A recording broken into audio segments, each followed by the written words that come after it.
Introduction, o propósito dela é entendermos a essência da comunidade 7. Amém? E eu estou muito feliz porque o projeto que o Senhor colocou no nosso coração, ele está funcionando. Hoje é dia 14/2/2021. E a aula que está sendo ministrada lá foi ministrada aqui 16/2/2020. E quem estava aqui, quem participou dessa aula, lembra, nós vamos ver a introdução à vida com Deus, a presença do Senhor na nossa vida. E isso é muito importante. Então, o nosso sonho é que todas as pessoas que entrem para a família, elas entendam os princípios. E por isso a gente tem esse esforço.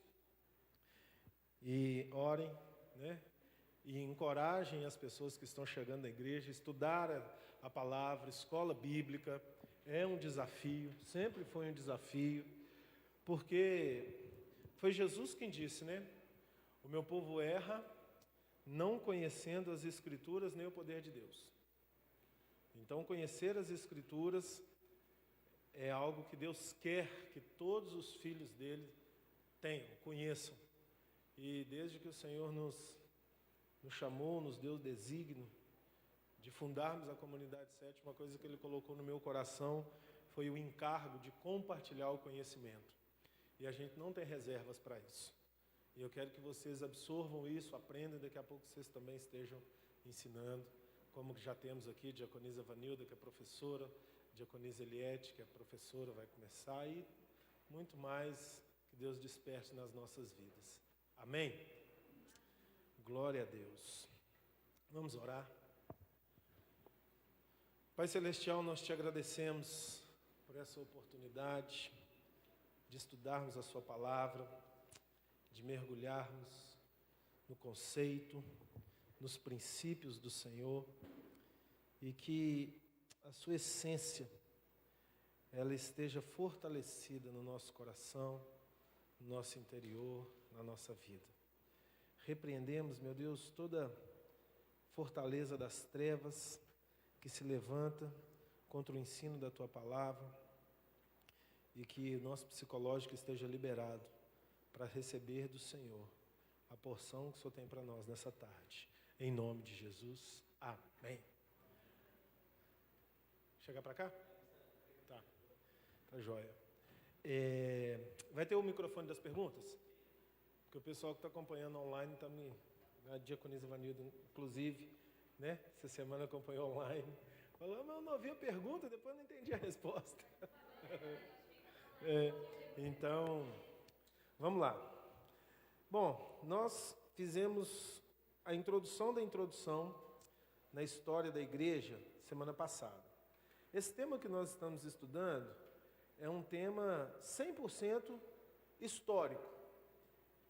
Então, nós estamos aqui mergulhados. Muito obrigado, minha filha. Que o Senhor te abençoe. Esse copo de café pleno, parecendo um copo de Coca-Cola. Estava com muita vontade de tomar café. Tem dia que a gente está com mais vontade, Está em cima da minha mesa. Assim por baixo, assim dá. Esse tema que a gente está estudando é um tema extremamente histórico. Haja visto o nome, História da Igreja. Então, isso aqui vai dar certo, esse microfone aqui? Não vai dar microfonia, não? Não? Então, é muito importante vocês se antenar que a linguagem que eu vou trabalhar aqui é uma linguagem histórica. Estudar a palavra é diferente de ouvir uma pregação. Quando você está ouvindo uma pregação, você está absorvendo revelações dentro de um raciocínio. Amém? Aqui nós estamos estudando. Então, eu não posso fazer o curso sozinho. Nenhum professor pode fazer. Aula, ela é 40% professor, 60% aluno. Vocês entendem isso? Ou menos. 30% professor, 70% aluno. Achou, não? Então, fala com ela. Só um minutinho, gente. Fala com ela que eu tenho que meu zap, eu vou mandar para ela. Tá? Só um minutinho que eu vou passar um negócio na pauta sala. A gente vai pegar de onde parou.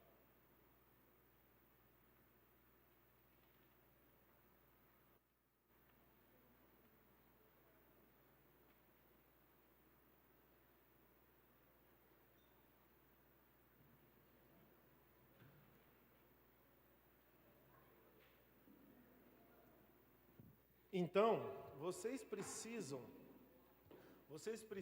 dessa dedicação de concentração para que você possa...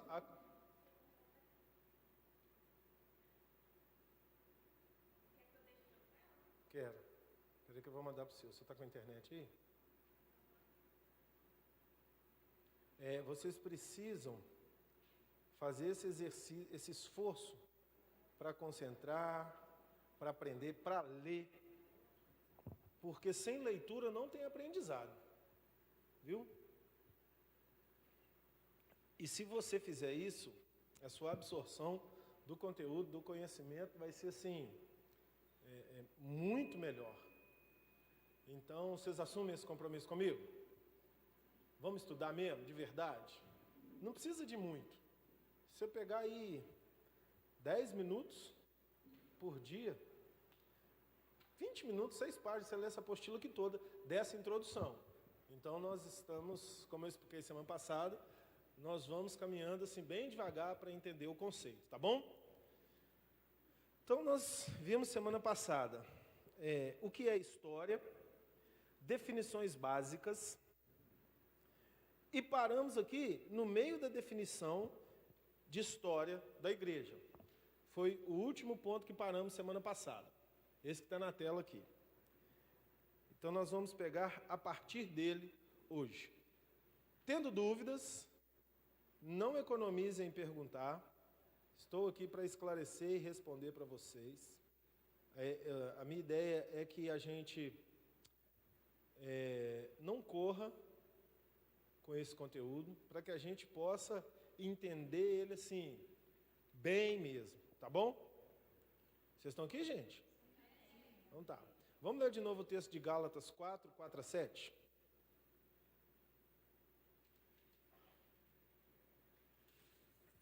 Nós vamos ficar martelando esse texto um tempo ainda. Porque ele é o pano de fundo para todo estudo teórico que a gente está tendo. Gálatas 4, 4 a 7. Agarrou aí?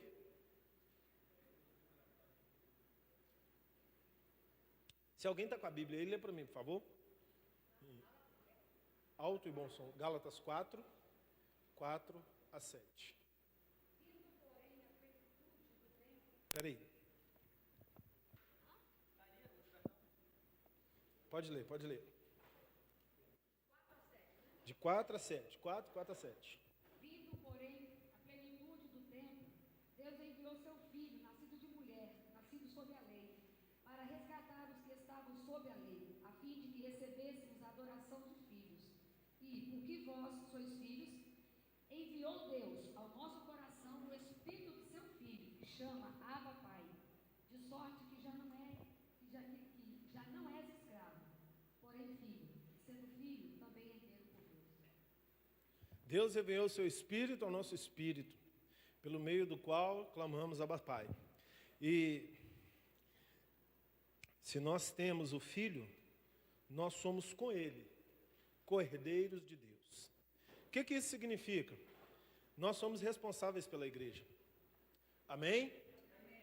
A igreja não é um lugar, a igreja é você, a igreja sou eu, que se reúne num lugar. Não dá para desprezar o lugar da igreja se reunir. Tem algumas linhas aí que desprezam isso. Errado. A gente precisa se reunir. Jesus nos ensinou isso, Jesus deixou isso para nós. E a igreja começou lá em Atos, após a ressurreição de Jesus, Pedro pregou e reuniram-se 3.000 pessoas no mesmo lugar. E a partir dali a igreja começou com as suas reuniões consecutivas. Então, nós precisamos... Obrigado, meu filho. Nós precisamos encarar essa responsabilidade. E você é responsável por algo que você não conhece a história? Não.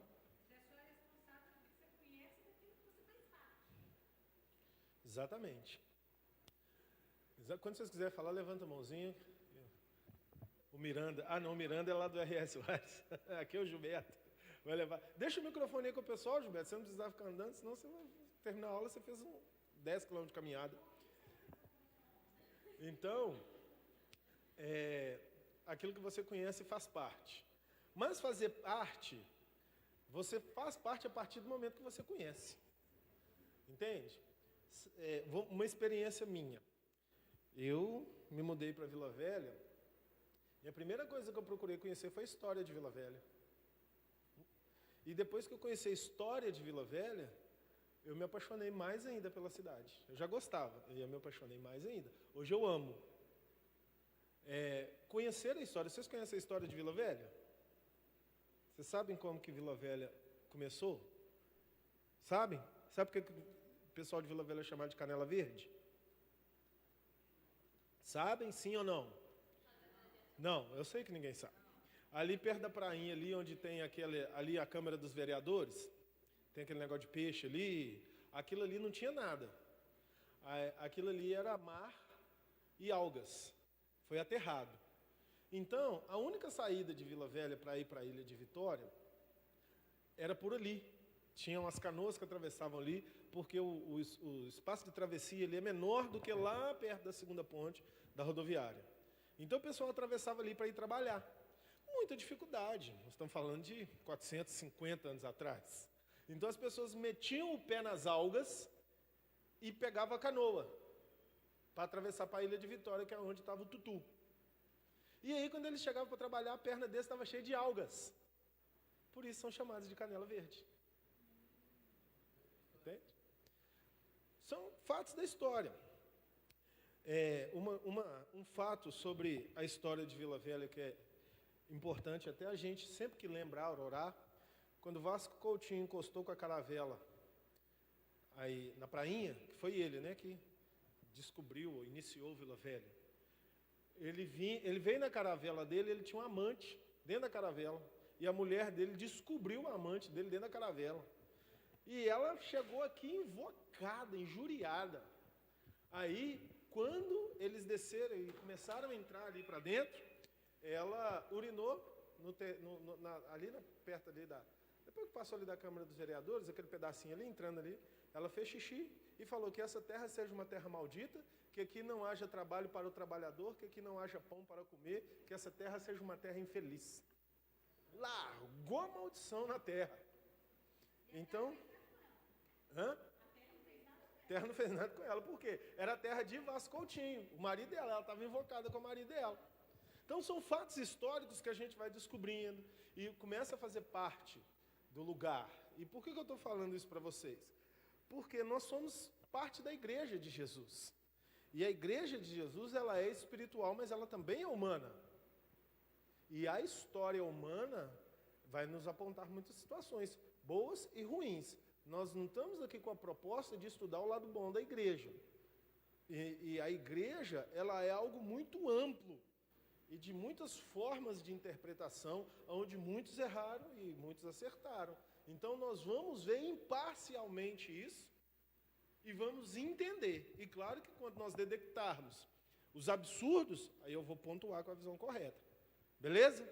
É essa a proposta da caminhada. Quem levantou a mão? Diga, meu filho. Gilbertão. Deixa ligado direto, gente. Desliga não.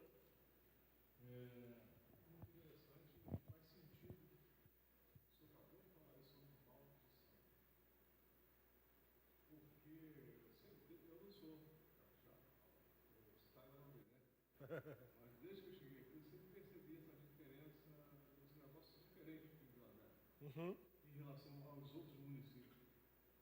Agora eu entendi. Isso aí, muito sério. E quem se beneficia disso? Satanás, né?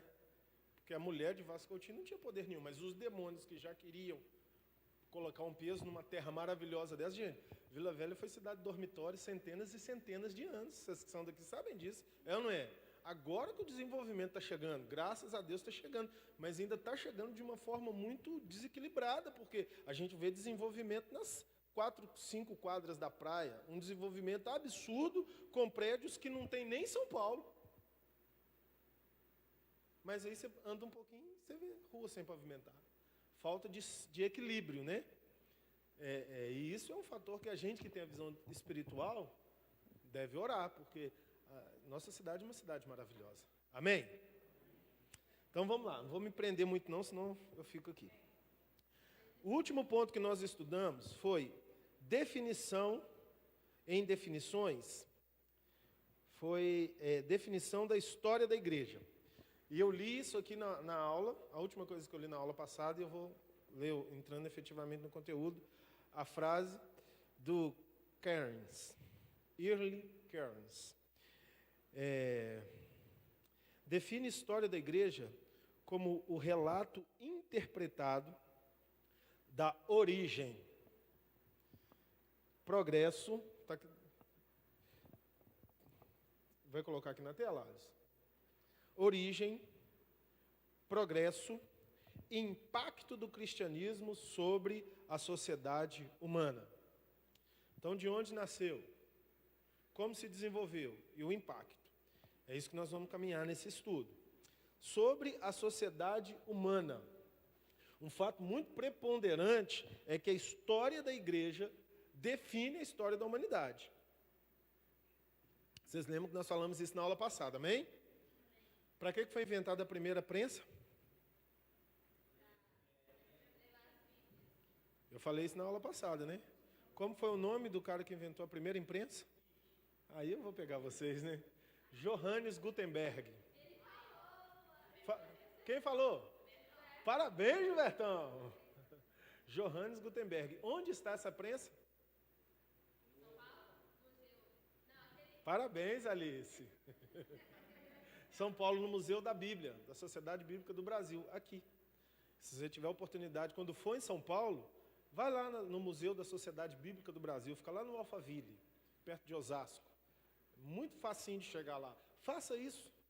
Sabe, você vai ver a primeira prensa do mundo aqui no Brasil, e ela foi desenvolvida para imprimir Bíblia.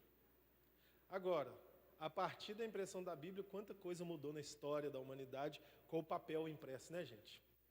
E isso é a história da igreja. Estão entendendo? O impacto social. Esse negócio que não dá para funcionar, não. Cadê? Ah, 2 colunas, né? O impacto... Pode chegar para cá. Não, filhão, para cá. Para cá, impacto social. Deixa quieto. Aí, a hora que você jogar aí na tela, eu vou para aí.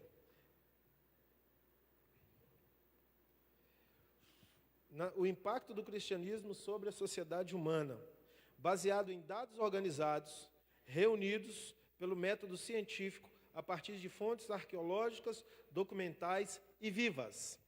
Então, esses são os alicerces de construção da história da igreja. É o que nós vamos estudar, a sua origem, progresso, impacto, os dados, a base de dados científico, ou seja, a gente não está estudando aqui invenção, não. Tudo que está registrado aqui, no que nós vamos ver, é o que está registrado documentalmente ao longo da história.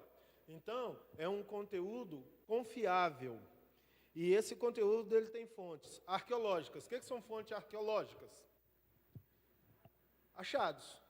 Coisas que vão se achando e vão se montando a história com aquilo. É o dente do dinossauro, a garra do estratossauro, e aí você vai montando. Então, tem achados que comprovam a história da igreja. Muito interessantes, documentos. Né?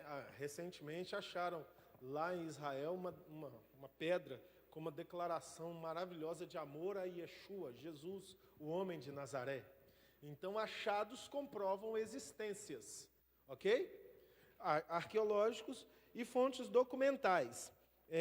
Essas fontes documentais são fontes humanas, de pessoas que desenvolveram e escreveram sobre isso aí. Então, vamos lá. Uma observação aqui. As fontes mais comuns da história da igreja são documentais. As mais comuns, ou seja, não são arqueológicas.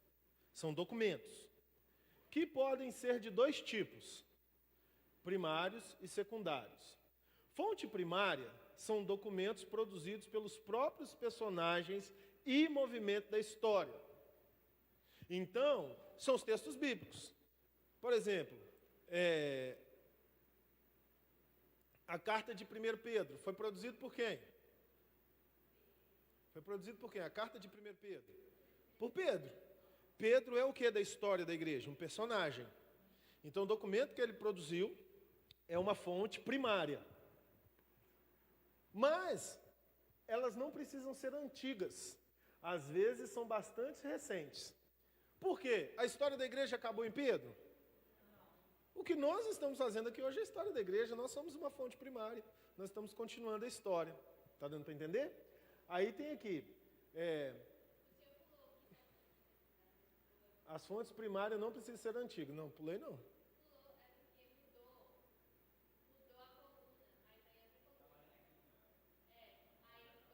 Vou ler aqui, esse negócio está muito complicado.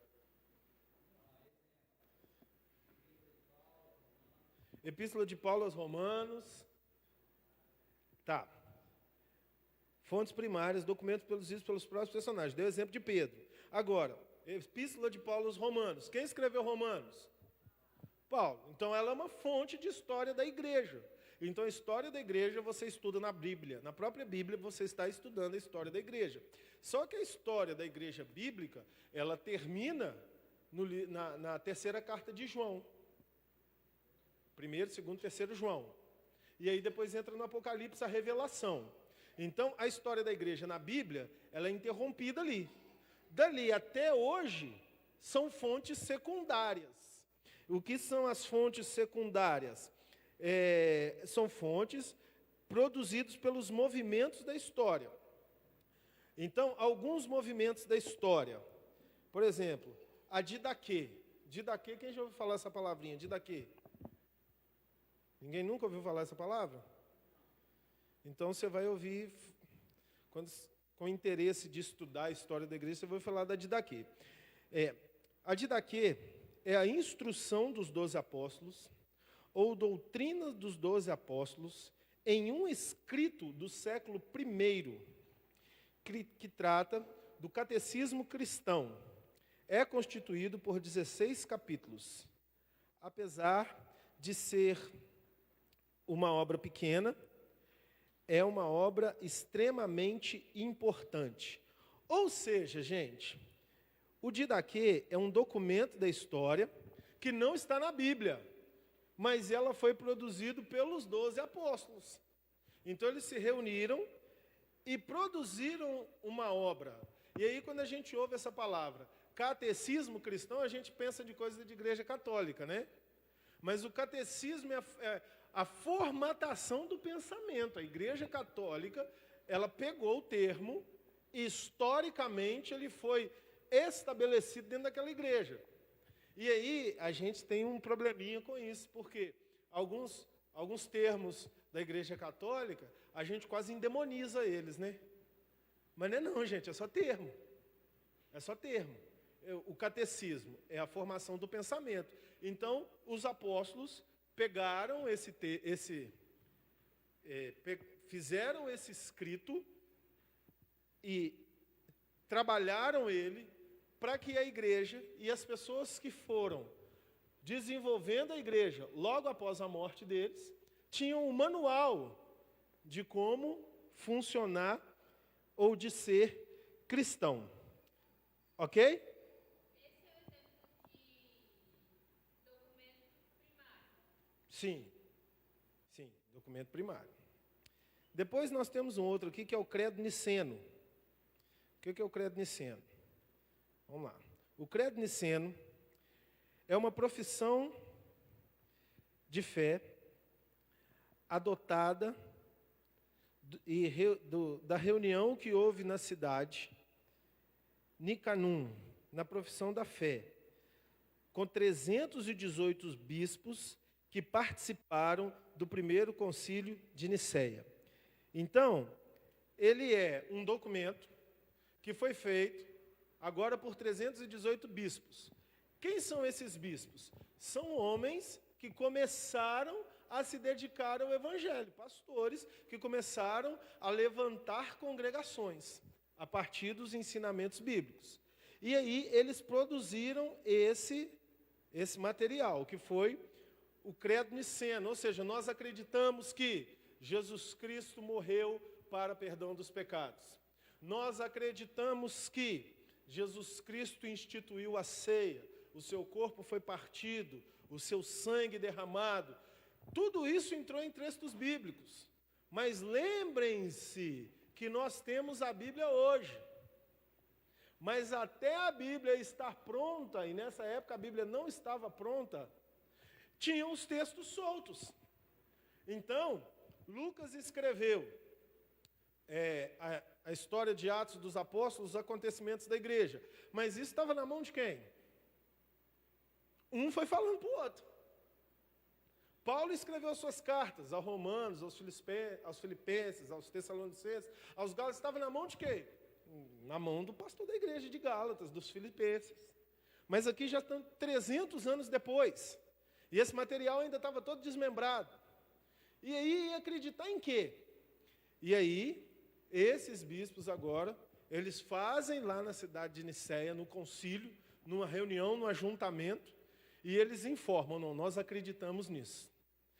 E aí, daí, e de outros muitos concílios, foi surgindo uma coisa chamada o cânon bíblico. O que é o cânon bíblico? É o ajuntamento dos livros que, por inspiração do Espírito Santo, naqueles homens que foram definindo ele ao longo da história, e isso durou aproximadamente 1.100 anos. Nós estamos no ano 2021 depois de Cristo. Então, a conclusão do cânon bíblico, ela foi rolando, ela foi rolando, ela foi rolando, ela foi rolando. Então, os escritos, haviam muitos escritos. Então, como definir o que é Bíblia e o que não é Bíblia? E essas reuniões foram acontecendo. Até uma definição plena. Essa é a palavra de Deus. Ok? E aí, depois que definiram essa é a palavra de Deus, não existia impressora. Isso não estava na mão do povo. Ok? Quem conhecia a palavra? Pouquíssimas figuras que ao longo da história iam tendo acesso. E essas informações ficaram de posse da igreja, que foi a igreja advinda do Império Romano. E o Império Romano fez o que com o cristianismo? É a religião oficial. Então, prendeu o cristianismo ao império. Quando o cristianismo é preso ao império, o que aconteceu? Deturpação e corrupção. Mas eram essas figuras que tinham acesso. Ok? E aí, entrou uma briga. Porque dentro do império, eclodiu a igreja cristã ortodoxa. O que é a igreja cristã ortodoxa? É a igreja dos primórdios, que herdaram a essência do evangelho de Paulo, de Pedro, dos apóstolos, desses primeiros bispos, e tem as figuras chamadas também os pais apostólicos, Tomás de Aquino e alguns outros nomes que foram discípulos de Paulo, discípulos de Pedro, discípulos de Tiago, e esses caras foram propagando o evangelho. E aí o evangelho é preso a Roma. Esses caras morreram. Então ficou na mão dessas figuras. E essas figuras dentro do Império Romano, alguns queriam o cristianismo. Essencial. Só que Roma declarou guerra a esses caras, porque eles não queriam cristianismo essencial. Eles queriam uma filosofia que unisse pessoas. E dentro da filosofia que une pessoas, dentro do Império Romano, surgiu a Igreja Universal Apostólica Romana, que é a católica que tem até hoje. Então ela surge debaixo da bata da tutela do imperador de Roma. E aí teve Nero, e aí teve vários outros. Eu até fiz o apontamento aí do fogo em Roma, que Nero colocou. Vocês lembram que eu falei na aula passada, né? Então, essa igreja nasce debaixo da batuta dele. Porque ela nasce com uma proposta: perpetuar o governo mundial na mão do império. Só que o império estava caindo aos pedaços. Ele já tinha 2000 anos de vida. Ele já estava caindo aos pedaços. E aí eles precisavam perpetuar. Tanto que nessa época, eles conseguem pegar um pedaço da Itália e falar: esse é o país da igreja. Como chama esse país hoje? Entende? E aí, a conquista do terceiro mundo, Américas, países da Índia, e vários países que foram descobertos pelas cruzadas europeias, todos eles foram instituídos com a bandeira do catolicismo. Inclusive o nosso Brasilzão. E aí os melhores terrenos e territórios da nação é de quem? Hã? Vocês estão aqui, gente? Então o que vocês estão respondendo? De quem que são os melhores terrenos da nação? Vamos pegar a nossa cidade. Um dos morros mais bonitos que a gente tem com construção é de quem? Por quê? Porque a conquista era pautada no rigor do poder. Deus dá poder ao Papa, o Papa dá poder ao rei. Então o rei chegava e conquistava a terra e falava: ó, Papa, o que você quer? Ainda bem que não pediram a Amazônia, né? Isso é história, gente. Não estou aqui apontando nem contra nem a favor. Nós estamos estudando a história. Ok? Então, desçamos aqui. Sim.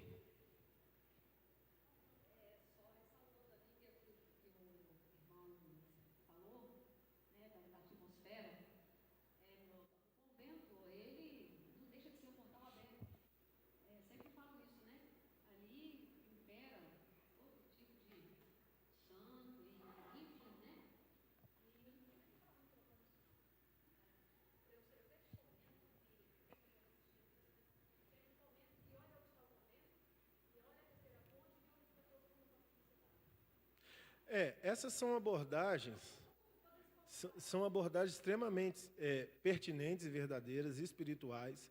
Por quê? Na realidade, a gente sabe dos espíritos malignos que agem por trás da história. Eles estão agindo por trás da história.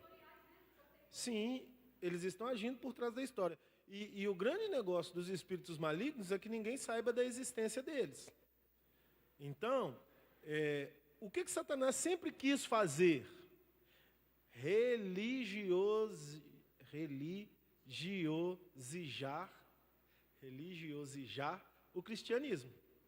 Porque a partir do momento que ele se torna uma religião, 100% religião, saindo do termo essencial do religar, que nós estudamos semana passada, por isso que é importante vir em todas as aulas, vocês estão percebendo? Quem estava aqui lembra que eu falei do religar, não lembra? Então, quando se sai da essência de se reconectar com Deus e se torna uma religião em torno de uma busca de algo sobrenatural a partir de um viés, o que é um viés? É uma iniciativa humana, tem que se construir dogmas e ídolos. Eu só chego a Deus se eu fizer isso. Eu só chego a Deus se for por alguém. Toda religião tem que construir isso, senão não é religião. E o cristianismo nos mostra que só há um caminho para Deus: Jesus Cristo. A pessoa frontalmente, violentamente atacada pela essência humanista. Não, isso é Jesus, mas não. Contra o fato da morte e ressurreição dele, não há argumentos. Por quê? Existem provas originais, existem provas textuais, existem provas arqueológicas e provas documentais primárias que foram produzidas pelos representantes da história, ou seja, as pessoas que conviveram com ele, e provas secundárias que foram produzidas por pessoas que não conviveram, não passaram pelo tempo inicial, original da história, mas que receberam daquelas pessoas que a eles entregaram a essência da história. Ok? Tem um negócio muito interessante, eu espero não estar sendo complicado. Tem um negócio muito interessante que é a construção dos evangelhos. A construção dos evangelhos, ou os evangelhos, eles contam a história de Jesus. Mateus, Marcos, Lucas e João, ok? Ok? Aí quando você lê, você acha que o cara que está escrevendo está ali juntinho de Jesus, né? Jesus está multiplicando pão e peixe, ele está ali anotando. E o menino veio com os 5 pães e os 2 peixinhos. Mas o evangelho de Marcos é o mais novo. Ele foi escrito aproximadamente 45 anos depois da morte de Jesus. Jesus morreu, Marcos não tinha nem nascido. João Marcos. Quem contou a história para João Marcos? Barnabé, que ouviu a história de Jesus pelos cristãos que foram vivendo, passando, até chegar em Barnabé. Por quê? Barnabé, ele não conviveu com Jesus. No livro de Atos está a história dele. Ele foi o cara que pegou Paulo cego. Quando Paulo está indo para Damasco, a carta para quê? Para fazer massagem nos cristãos? Para matar os cristãos. Aí Paulo cai do cavalo e fica cego. Aí que aparece Barnabé. E Deus falou com o homem Barnabé, natural de Chipre, também chamado de José das Consolações. Vai lá na rua direita, pega Paulo e traz para sua casa. Deus, esse cara está matando os cristãos, é aí que aparece Barnabé. Então a gente não sabe qual foi o convívio de Barnabé. Jesus já tinha morrido. Entendem? Então ele conta para João Marcos. Por que ele conta para João Marcos? Porque João Marcos vai viajar com ele para fazer a obra. Porque Paulo tomou raiva de João Marcos. Está lá no livro de Atos. Por que Paulo tomou raiva de João Marcos? Porque chegou a hora de uma perseguição lá, Paulo já convertido, João Marcos estava com ele. A Bíblia também não fala a origem de João Marcos, ele só aparece. E aí ele foge de madrugada, enrolado no lençol. E aí depois Paulo vai viajar com Barnabé para ir para Antioquia e para as viagens missionárias. E aí Barnabé fala, vamos levar João Marcos. Aí Paulo fala com Barnabé, eu não vou levar João Marcos, esse cara é um covarde. E a Bíblia diz que há grande conflito entre os dois. E aí Paulo termina o conflito falando assim, Barnabé, faz o seguinte, pega esse João Marcos e leva ele. Eu vou com Silas para o outro lado. E aí Paulo vai com Silas e Barnabé vai com João Marcos. E João Marcos escreve o Evangelho segundo Marcos. 45 anos depois da morte de Jesus. Ouvido por alguém. Mateus, aproximadamente 60 anos depois da morte de Jesus, que foi escrito o Evangelho segundo Mateus. Lucas, que escreveu o Evangelho segundo Lucas, aproximadamente, Lucas já estava bem velho, 70 anos depois da morte de Jesus, que Lucas escreve o Evangelho, de informações que ele havia recebido, de quem? De Maria, mãe de Jesus. Isso é comprovado através dos documentos históricos. Então, quando a gente começa a mergulhar nesse oceano, você vai vendo quantas pérolas você vai achando dentro da história. Então, isso é algo muito importante para nós termos a consciência da história da igreja, dos acontecimentos e da formação da essência da palavra. Diga. A gente não lê que Paulo caiu do cavalo. Paulo realmente estava a cavalo? Estava. É uma dúvida que eu já ouvi pessoas discutindo. Eu sempre também falava que ele estava a cavalo. Aí me falaram que... Aí me botou dúvida, ele não estava a cavalo. Aonde está escrito que ele caiu do cavalo? Aí eu fiquei, pera lá. Aí o senhor falou, e agora... Né? Aí eu queria... São as fontes históricas, né? Que tem um jargão muito interessante, que existem momentos que a Bíblia nos abandona e a história nos pega pela mão. Mas para pegar a mão da história, tem que estudar a história. Mesmo, né? A adolescência dele não sabe nada, sabe? Quando ele nasceu, quando ele foi para o Egito e depois já voltava. Exatamente. Ok, pessoal? Então vamos caminhar um pouquinho mais? Está claro até aqui? As informações estão conectando? Amém? Se alguém tiver com sono, pode lavar o rosto. Aproveita e traz um café para mim.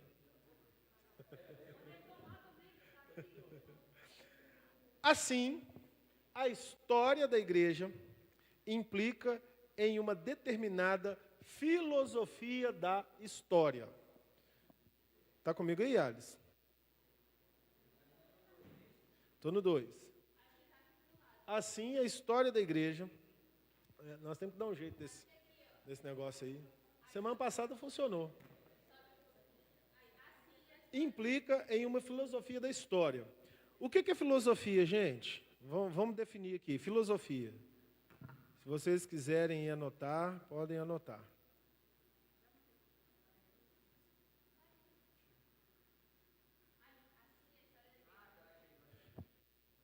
Achou aí? Filosofia.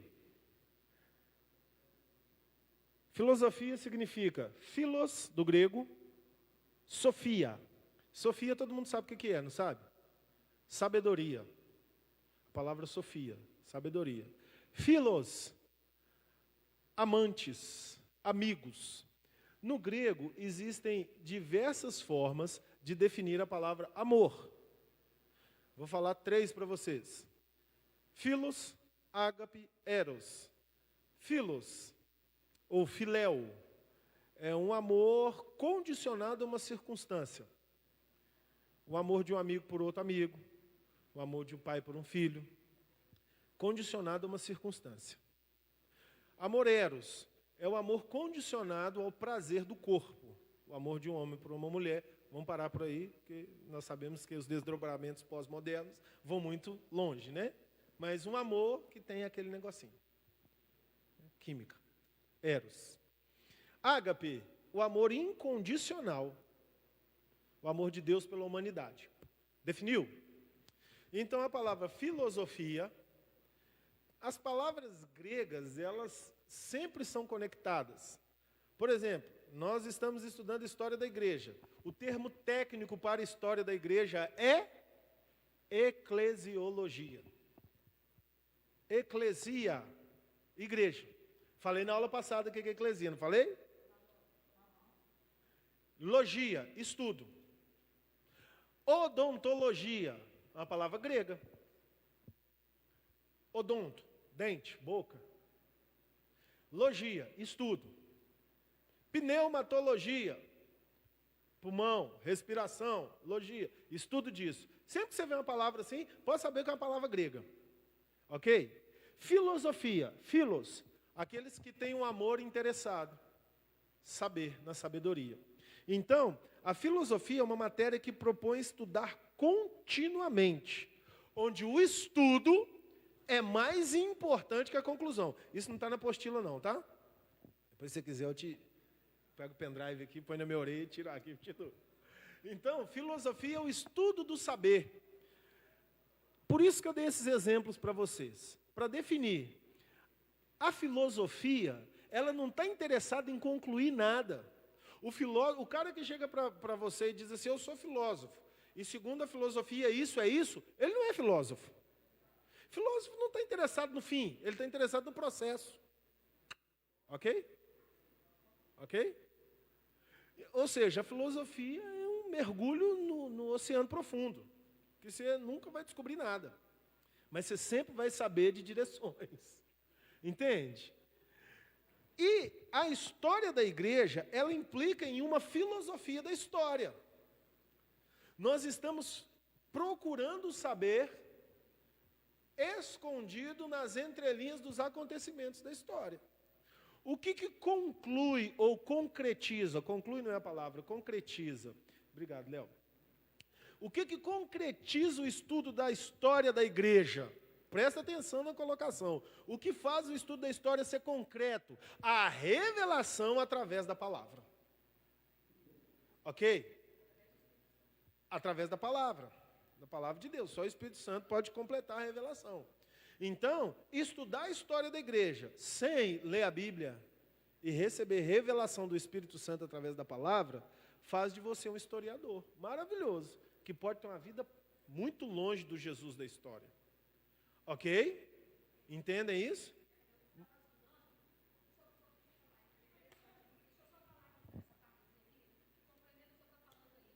Estava lendo história e fala assim, que a Bíblia é interpretada pelo Espírito Santo dentro de uma uma história da realidade com o objetivo de transformar vidas, né? Enquanto as outras histórias narram fatos, acontecimentos, né? A diferença é essa, né?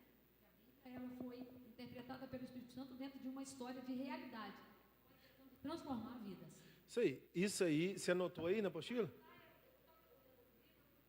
Tá, mas isso aí é uma reflexão hermenêutica. Vamos para o curso de teologia que nós vamos descobrir mais sobre isso. Já fiz a propaganda, hein? Preciso quem está acompanhando via web não... Fala, Masterchef. Aquela figurinha.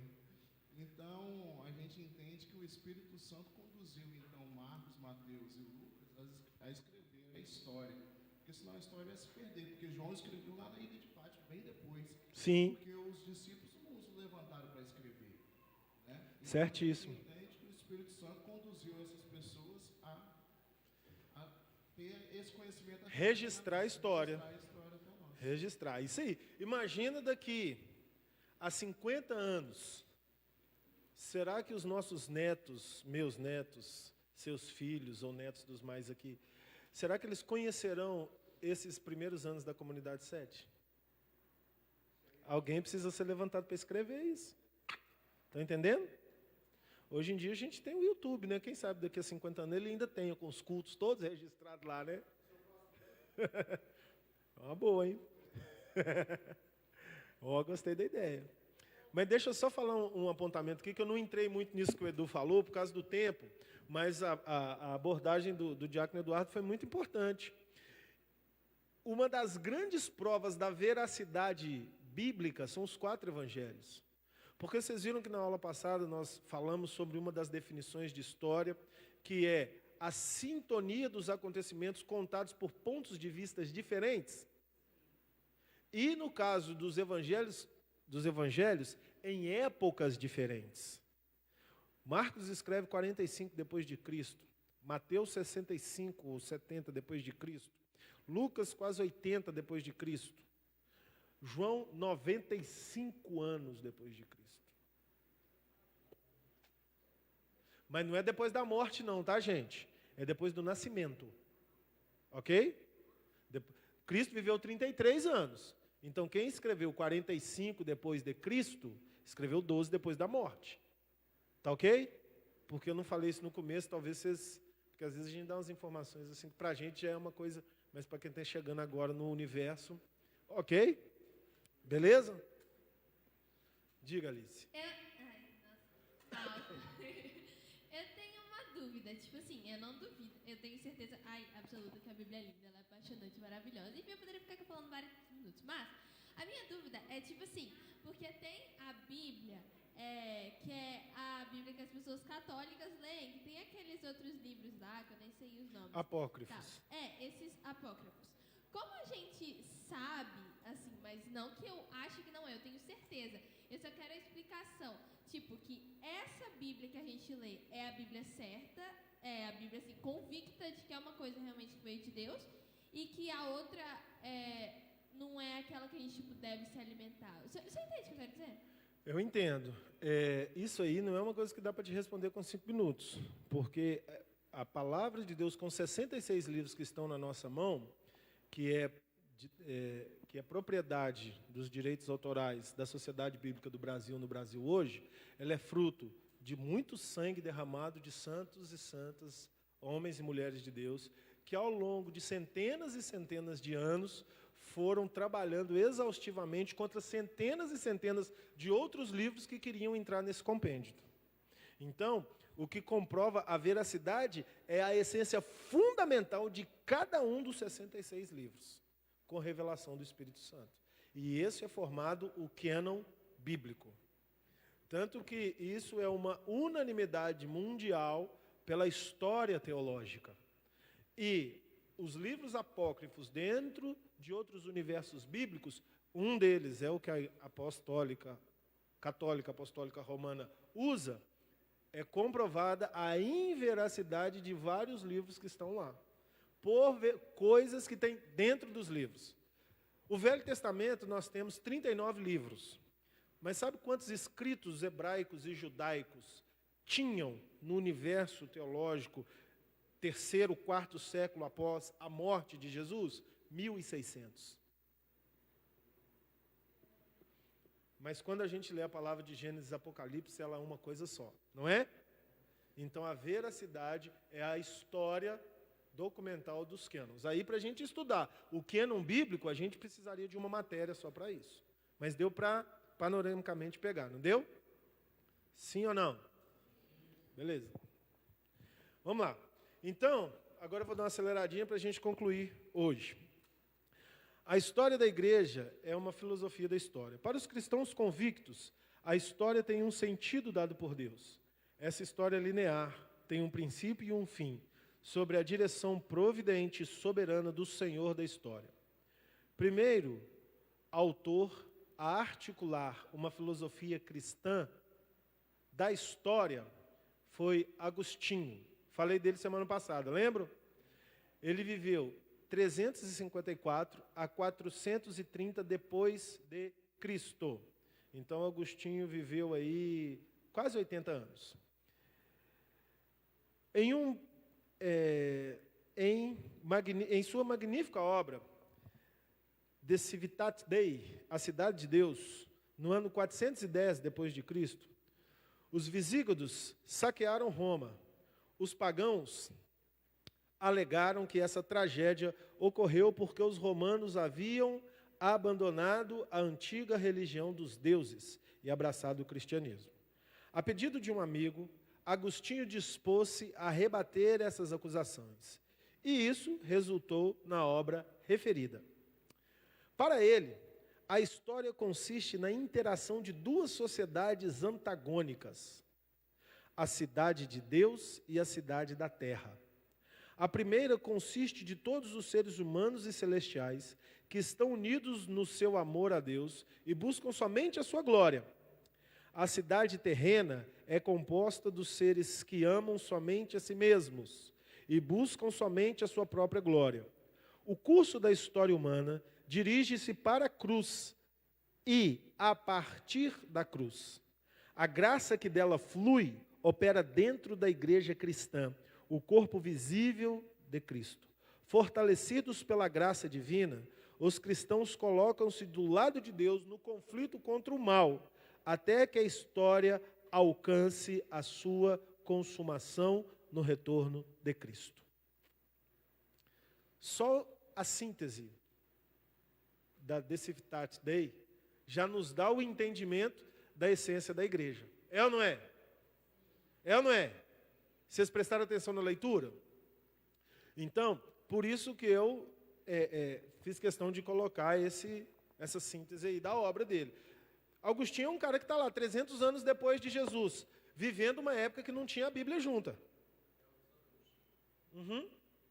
Você estava semana passada? Então, lembra que eu falei que a Igreja Católica Apostólica Romana santificou muitos homens de Deus e que o princípio dessa santificação atrelada a um poder sobrenatural é que abriu uma porta para a idolatria, religiosizando o cristianismo. Ok? Por quê? Poxa, eu posso pregar um sermão que eu prego tocar a sua vida, desatar a sua história. Até aí, tudo bem. Quem está fazendo a obra é Deus. Mas aí eu morro. Aí você pega e faz uma estátua de um camarada alto, moreno, e começa a pedir a ele que traga bênção para a sua vida. Esse cara que morreu era um cara bom, mas aquela estátua, quem vai tomar conta dela? Hã? Isso aí. Ok? Então, Agostinho foi um cara bom. Abrindo um parênteses, vou contar um caso muito engraçado para vocês. Lá acho que perto de Uruçuí, uma cidade divisa do Recife, Pernambuco, Fortaleza, Ceará. Qual que é o estado que está do lado do Ceará mesmo? Pernambuco? Tá, um estado lá. Tinha um colega meu que fazia uma obra missionária lá. Eu conheci esse cara lá em Santarém, no Pará. Aí a gente estava jantando e falou assim, rapaz, aconteceu um negócio lá na congregação semana passada que eu achei muito engraçado. Ele é da Assembleia de Deus. Aí eu falei, o que foi? Ele falou assim, o pastor da igrejinha lá no Nordeste do Brasil, mandou fazer uma estátua do José Wellington. E o José Wellington é o presidente das Assembleias de Deus do Brasil, né? Que está vivo ainda lá em São Paulo. Aí o pastor mandou fazer uma estátua dele. Colocou na frente da igreja. Fez um jardim, um gramadinho, umas florzinhas. E o pastor José Wellington assim com a Bíblia na mão. Aí o missionário chega para a oração matinal, 6 horas da manhã, está lá uma senhora da comunidade, com 3 velas acesas, ajoelhada. Ô, senhor presidente, muito obrigado. Aí ele chegou e falou, minha irmã, o que você está fazendo? Ela falou, está rezando para o presidente?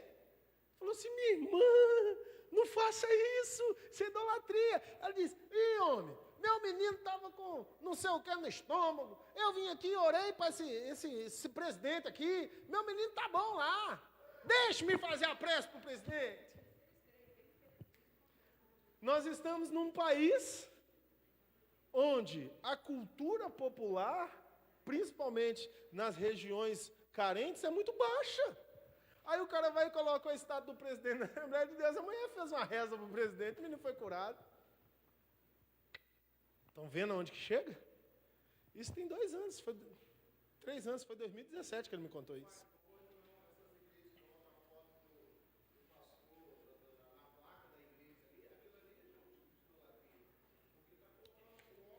Na verdade, vamos pegar leve. Na verdade, idolatra quem vai adorar o cara. Às vezes, o pastor lá fez a imagem do José Wellington na melhor das boas intenções, mas, por favor, não façam imagem minha, gente. Amém? Por quê? A má interpretação, eu estou colocando eu na parada para ficar mais próximo. Mas vocês estão entendendo? Cuidado. Figurinha de WhatsApp pode. Mas vocês estão entendendo onde que entra a coisa? Por quê? Isso é história. Isso é história. Isso são erros cometidos. Entendem isso? Então, nós temos que refletir. O que eu disse? O que concretiza a história da igreja é a revelação pelo Espírito através da palavra. Amém? Então, Agostinho fez essa obra maravilhosa e deu uma direção clara para a igreja. Por quê? Eu estou falando sobre a filosofia da história. Ele estava refletindo, buscando a sabedoria sobre o princípio e chegou na essência.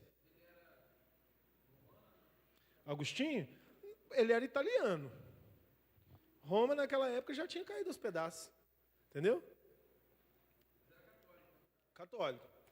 Na verdade, nessa época, a igreja cristã que se tinha notícia e que se tem história é a igreja católica apostólica romana.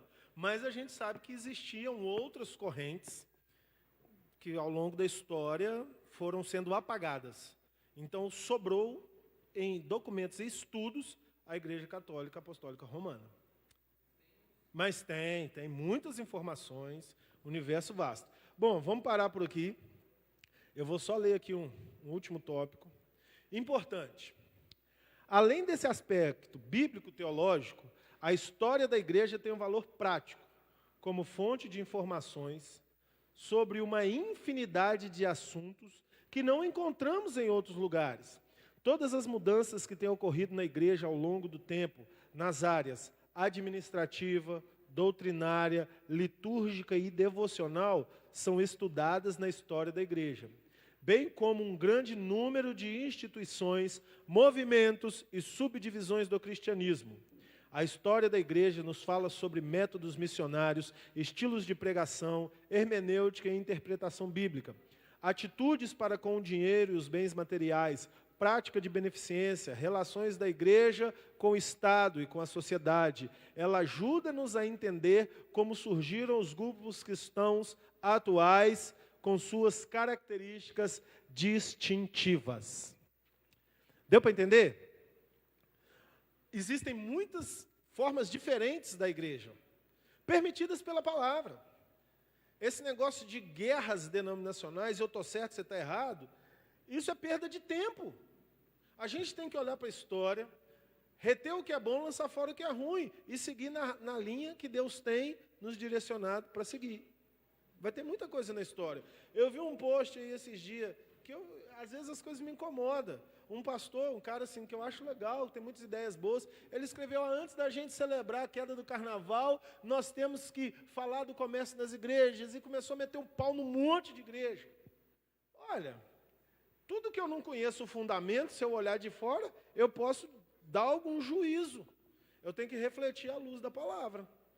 Entende? Porque a palavra, ela é ampla, ela não é contraditória, mas ela é ampla.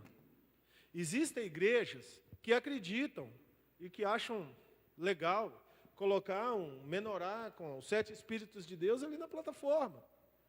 Mas existem pessoas que metem o pau nisso, que falam que está judaizando. Às vezes o cara que fez está na melhor das intenções, ele quer colocar uma coisa lá que ele acredita. E aí, respeita o cara, deixa o cara colocar.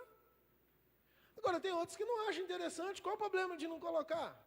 Tem que colocar? Não tem que colocar? Jesus não se importou com isso. Vocês estão entendendo? Amém ou não amém? A gente tem que ser claro, lúcido e com reflexões humildes. Amém? Paramos por aqui hoje. Vamos ficar de pé. Vamos orar, agradecer ao Senhor. Já. Gente, a gente fica 3 horas estudando uma matéria dessa por aula e não cansa. É ou não é?